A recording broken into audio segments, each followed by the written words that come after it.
no palm trees where I come from. No big waves crashing on the shore. No gridlock traffic and no movie stars now. In Park, California I come from. Now we got oil fields in the Central Valley. We got cowboys out in the Mojave, Salinas Valley, yeah, where I come from. We got farms far as the eye can see. I got good friends out in Texas, and I got family in Tennessee. This here country boy's from California. There ain't no place I'd rather be. There ain't no place I'd rather be.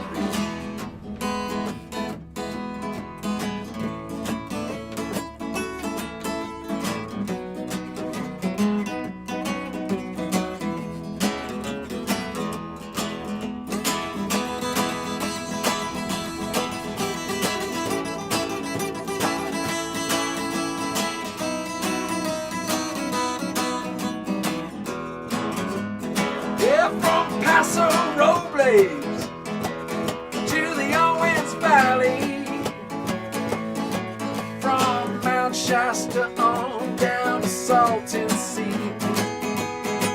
Well, that's where I pick this guitar, that's where I write these songs, and there ain't no place where I'd rather be. I got good friends out in Texas, and I got family in Tennessee. This here country boy's from California. There ain't no place I'd rather be. There ain't no place I'd rather be. No palm trees, there ain't no movie stars in the part of California I come from.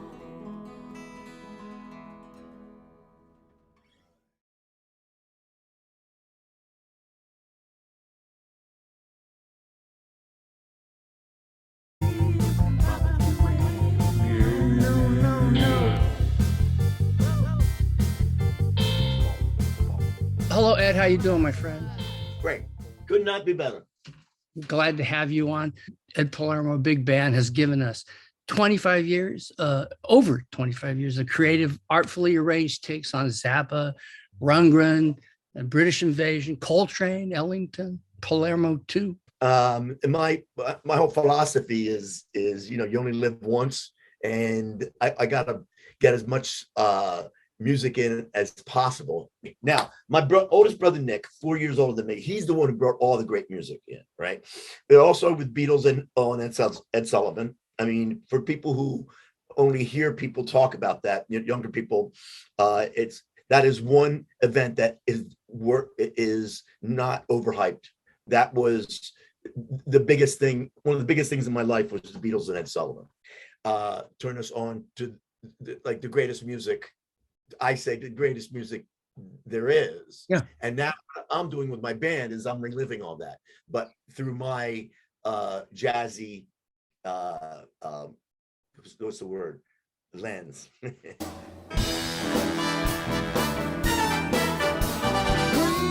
tangerine, Montana,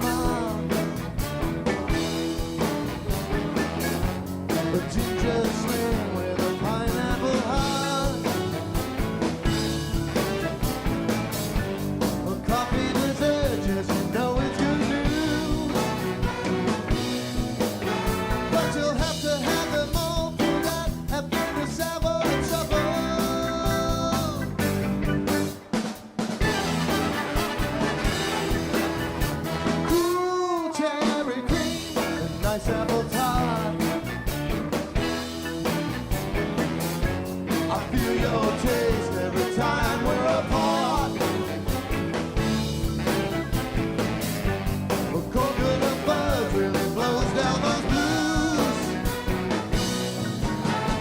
you'll have to hang them all pulled out after the several trouble. You might not feel it now, but when the pain cuts through, we're gonna know and how. The sweat is gonna fill your head. When it becomes too much, you shout out loud.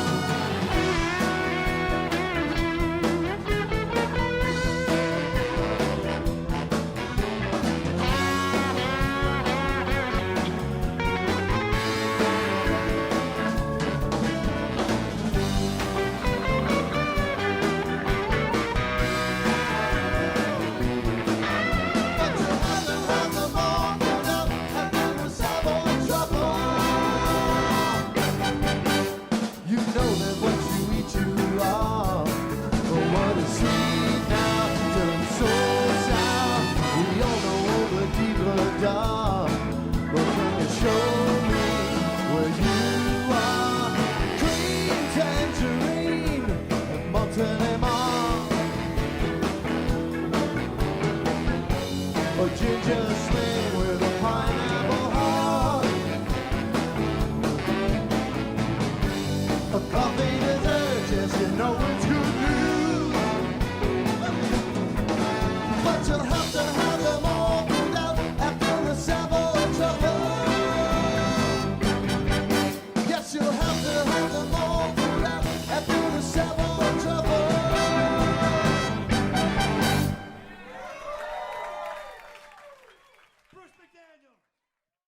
Yeah, I like when things are the car that doesn't make the corner, you know, when you're worried about it. There's that scene in that movie Swingers where the guy says, you know that guy in the movie everyone likes? Don't be that guy. You know, make people worried about you, right? Be NC-17, not PG-13.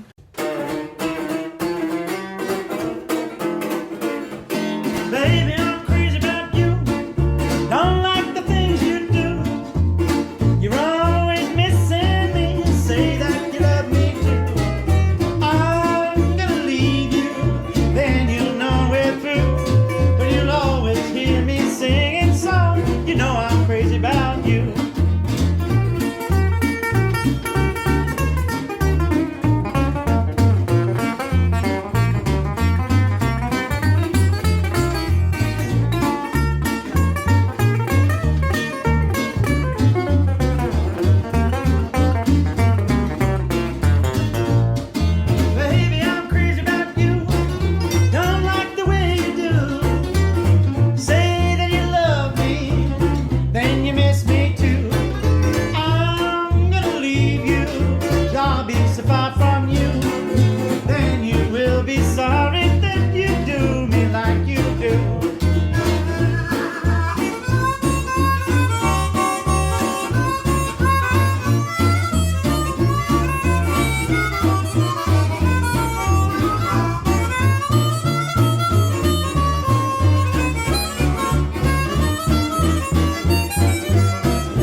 Hello, folks. Welcome to the Lo-Fi Lounge. Charlotte Muse and Patrick Daly. But we have two books that are a pleasure to have read and have some questions about. One is In Which I Forgive the River. That's by Charlotte Muse. Grief and Horses by Patrick Daly. Well, maybe I'll read Stradivari's Ghost Oh, Speaks to okay. the Future. This was during my violin period, I'd say. So everybody knows who Stradivari was. Stradivari's Ghost Speaks to the Future.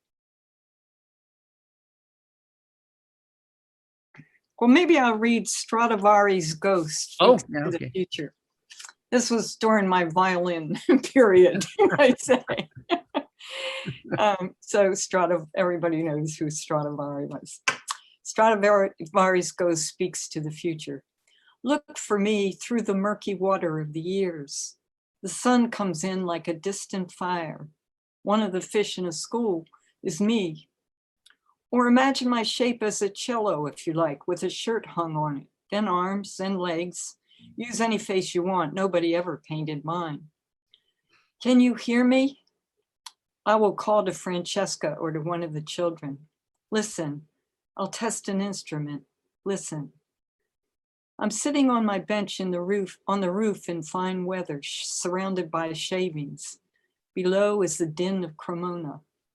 Do you see my tools laid out, the violins wet with varnish drying on a rack? I'm only asking you to imagine what you yourself have heard and seen. A man at work with his chisels and planes, his patterns, his woods, his hands, his ears. Each decision means work, refusals, time, the wearying demands of perfection. I made perfect things. I made violins which hold the whole world. But I beg you now, imagine a life for me, the way Francesca could say Antonio so that I heard nothing else. The mornings when we stayed in bed until the children climbed in laughing. Days with the sun on the river and birds flying. Please, let me live for a moment before I return to the tower of my name. I was a man until I turned to music. Jeez. Go ahead, Patrick. No, I think that's a poem about art and about all artists, I think in some corner of their soul yearn for fame and for a name that endures. I think this poem captures beautifully how much we don't want that. You don't want to be trapped in something. Yes. Trapped in. Yeah. That challenge, that you made the perfect thing, then all hell breaks loose. Yeah, right. Where is there to go now? What have you done? Well, it's a little like Ernest Hemingway. He was always looking for, he wanted to write the perfect sentence, the sentence with meaning. When he couldn't write the perfect sentence anymore, he didn't have any reason to live. Yeah, I haven't written the perfect song yet, so I'm good. But for Patrick, his Grief and Horses, and is a very, is full of life, is full of animals, dotted with animals. They tell our tale, where you see the street person and the raven, and you pull those two things together, and they swirl together in this poem. The poem Another Crow. This is actually one of my favorite poems of mine. Me too. Another crow. It lifted itself from a branch and flew and settled. How black it shone against the gray of not yet spring, stark as the bare tree. For a wing beat, I felt myself pitching into crow, all the not enough that is bird in me, wanting to fan out into black, to feel the inklings of blackness prickle my veins, while a black beak began to refine my bones. How strong longing is. I was ready to let go and take that cold, bright, prying grip upon the world, just across the road in one beat and glide, to stretch wings at the tip like aching fingers and stall and settle. For 3 moments of flight, I would have ceased this human leaning into otherness and leapt into crow forever. And though I was not bird enough, too much a man waiting for a bus under low cloud, I felt my balance tip crowward by a feather, a tickle of black brilliance. Something light as a shadow crossed my heart.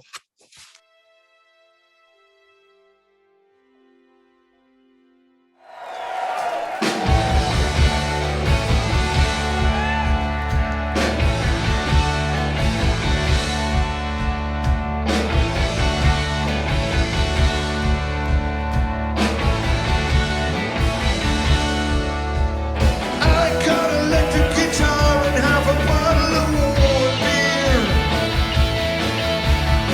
I got some funny ideas about what sounds good. What sounds good? Better shut us down. Better shut us down. I got $1.50 and nothing better to do. I got a half tank of gas, nowhere to go. Better shut us down. Better shut us down. Better pull the plug.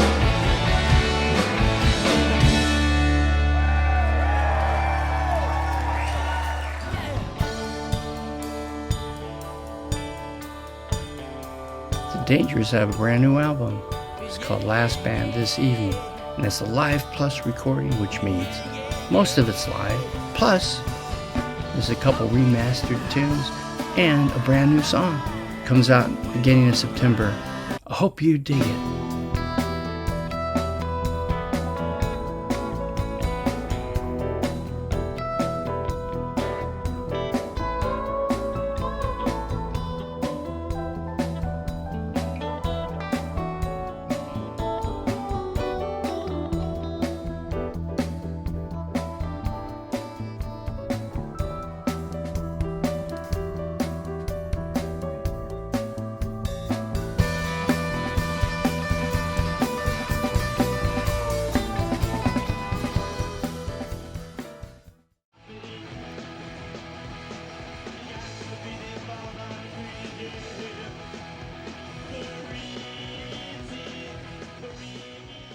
In part one of the Ramones Play the Inland Empire, it was revealed that the band made its first IE appearance in 1977 at the Eros Bogart Club on E Street, San Bernardino, California, followed by their second local show in December 1978 at the Swing Auditorium, San Bernardino, California, opening for Black Sabbath.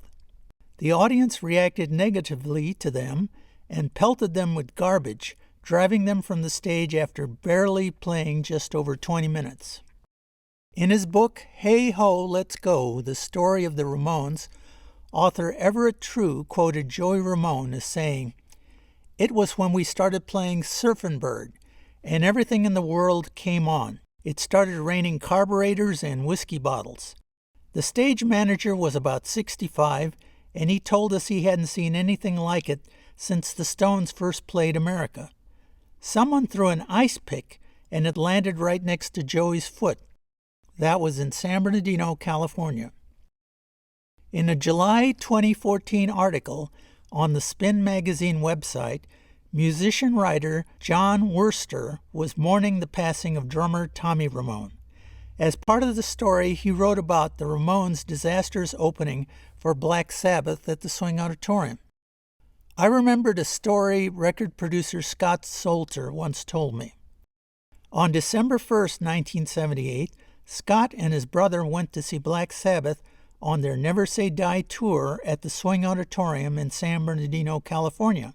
Van Halen, whose debut album was tearing up the charts, had been opening much of the tour, but were not on the bill in San Bernardino. That night, the job of warming up thousands of stoned, Ozzy-devoted headbangers fell to 4 leather-jacketed minimalist rockers from Forest Hills, Queens, the Ramones. As you can imagine, the Sabbath fans didn't take to the Ramones' stripped-down, sped-up, 2-minute blasts of bubblegum punk. It only took a couple songs before the bottles started flying. Eventually, the rain of garbage became too much to contend with, and the Ramones abandoned the stage.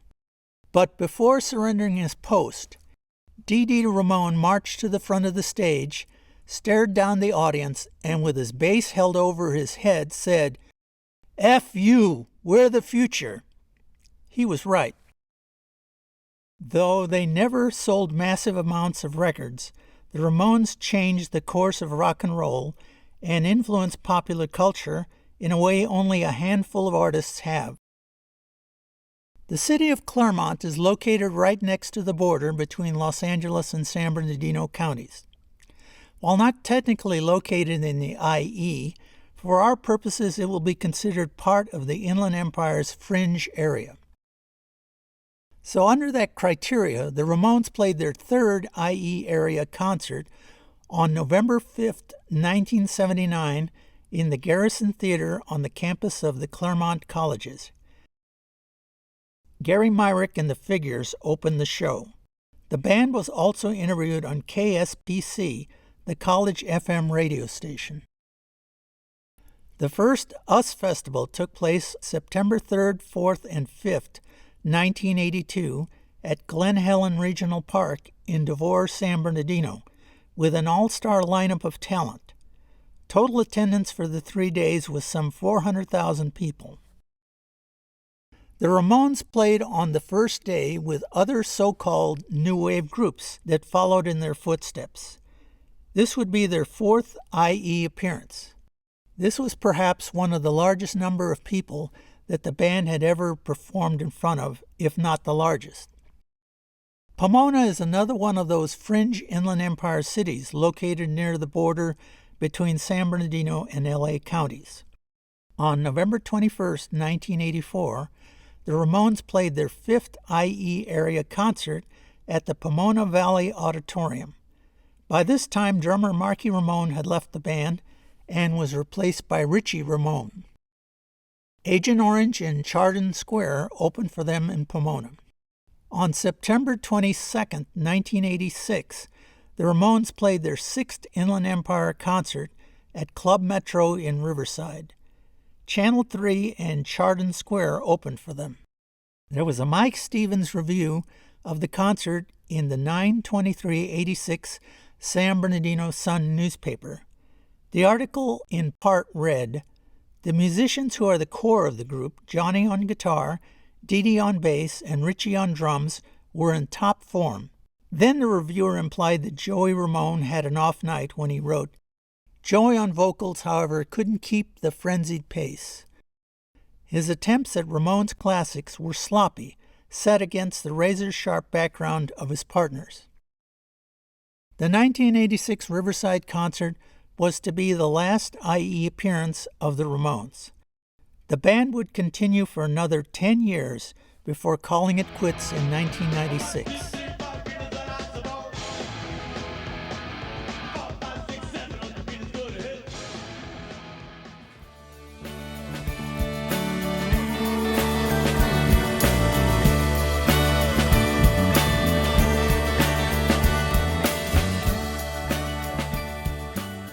Hello, welcome everybody to an edition of what we call Brown Box. I'm your host, Ryan Harsh. And I'm Chris LeRoy. Hi, everyone. And on Brown Box, we bring in some of our favorite albums and discuss them. Simple as that. We put them in a box that's brown. So that's hence the name Brown Box. That's right? a very clever title. Thank you. Given the construct. It's actually, the box is very familiar to some of you that watch our other segment called Dylan Box. It might be the same box. It might not be. So, Chris, why don't you reach in the old brown box there and pull out the old brown shoe? Okay, well, a good guess, Hey. possibly. Almost. Oh my. And This sealed. Is, this is Oh, sealed. okay. This is brand new. It's like from Target. Or Okay, something. yeah, that's where I got mine. Yeah. This is an album some people may know. Mm-hmm. It's by the band called the Beatles. Uh-huh. It's called Let It Be. And the reason I'm picking this for a brown box is that there's been such a resurgence about the Beatles because of the Get Back documentary. There's folks who really, really loved that series and where it led. And you really did get to see an album that seemed impossible in the first third of that film. Oh, yeah. It seems like there's nothing. There is nothing. The only one holding it together is Ringo. Yeah. Which is like, okay. Yeah, and I can do Ringo Yeah. from Get Back. Right. Very bored. There you go. He's just kind of waiting. Yeah. But yeah, he keeps it rolling. And it just seems so impossible for them to have any product when it's said and done, when you're watching these sessions and everything seems so slapdash and poorly done and like all the animosity and all these other stories that go around. And it isn't till the very end of the third segment that you see some of these songs pulling together, and then you have this rooftop amazing. Oh, yeah. Now that you see it in total, Very cool. this amazing culmination of what it means to be a band, what it means to like each other, what it means to be creative together, And kind of rediscover why they're doing what they do. and find kind of what they were trying to get back to in a way. But it makes you go back to this album, of which everyone has Let It Be, and it's, for many people, it's probably one of the lesser Beatle efforts. And it really is unfair because does any album have a whole documentary to set it up? But there's something amazing about this album in context of the documentary. What comes from this music and why this is a great brown box piece is it would be a great album if you hadn't watched the documentary to listen to and see where it fits in your Beatle canon. I don't know if there's someone who wouldn't have heard this album, but there might be.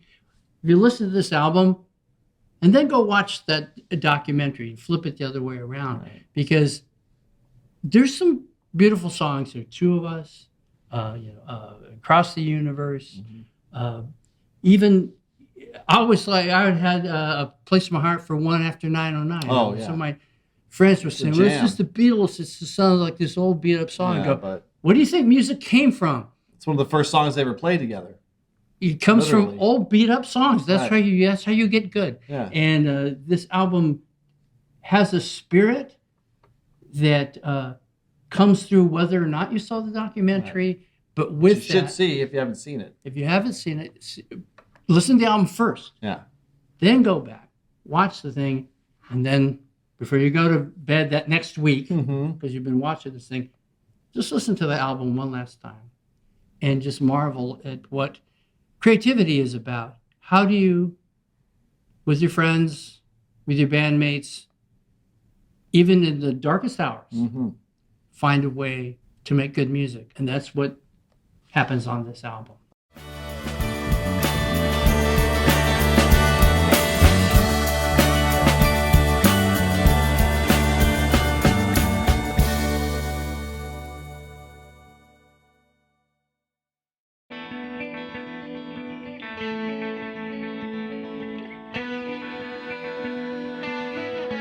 Welcome, Jonathan. Miles away, but very, very close. And just even working out the times, it didn't seem like it was such a big deal. It's like, Yeah, that's good because I mean it's tough sometimes doing things late at night.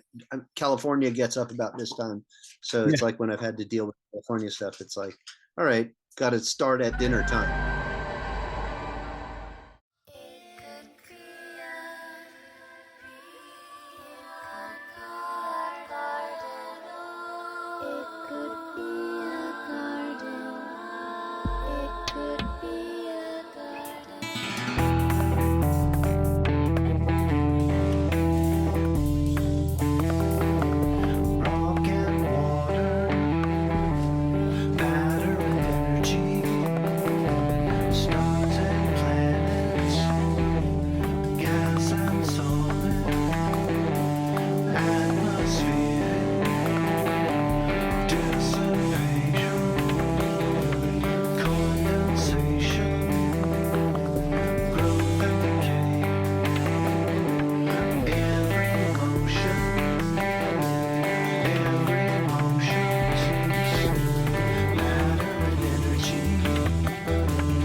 dissipation, growth and decay. Every motion,